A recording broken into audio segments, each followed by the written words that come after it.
Hey everyone, welcome back to NBF Chemistry series. In part 1, we covered everything up to the naming of different branches of chemistry. Today we are jumping into the first and one of the most important branches, organic chemistry. So let's get started.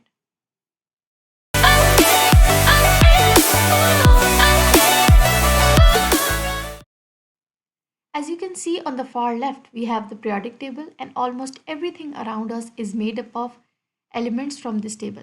Among all these elements, carbon is essentially the most important because it is a key component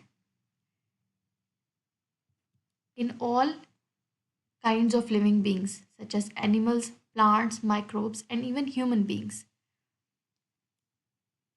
This is essentially what organic chemistry is all about, the studying and utilization of carbon.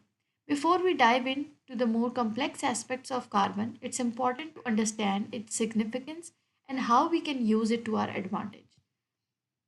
Why is it so special? It is special because it is a building block that makes all kinds of living things. And how can we use it? By understanding its ability to make stable bonds, chemists use it to produce different kinds of synthetic products for our purposes, such as medicines, paints, dyes, etc. Now, carbon is basically has the ability to form stable bonds, and for it to be stable, it needs to form at least four bonds. So it can bond with different elements like hydrogen, nitrogen, sulfur, and carbon itself. Now, these are the structures through which it can form bonds with other kinds of elements, as you can see here. You don't need to memorize all the details about how these bonds form. Just keep in mind that carbon requires at least four bonds to be stable. Now that you have a better understanding of what organic chemistry is and the role the carbon plays in it, let's dive in about what your book has to say regarding this organic chemistry.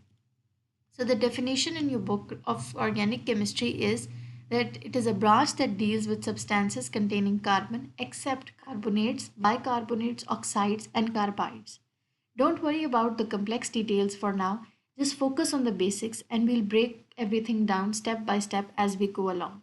That why these carbonates, bicarbonates, oxides, and carbides are not studied under organic chemistry.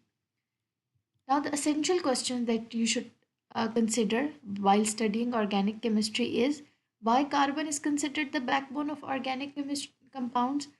I've already answered this that it essentially is present in almost all the living beings.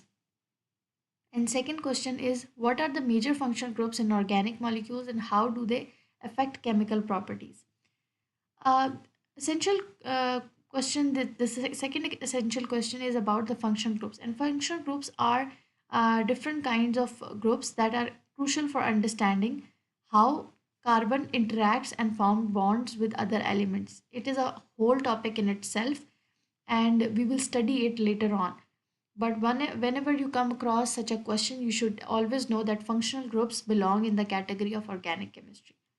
Now, the daily life application, as I've already told you, chemists use carbon's ability to form bonds with other elements. This ability is very unique. So, organic chemists synthesize medicines that interact with specific targets in the body, like proteins and enzymes that are also made up of carbon, to treat various diseases.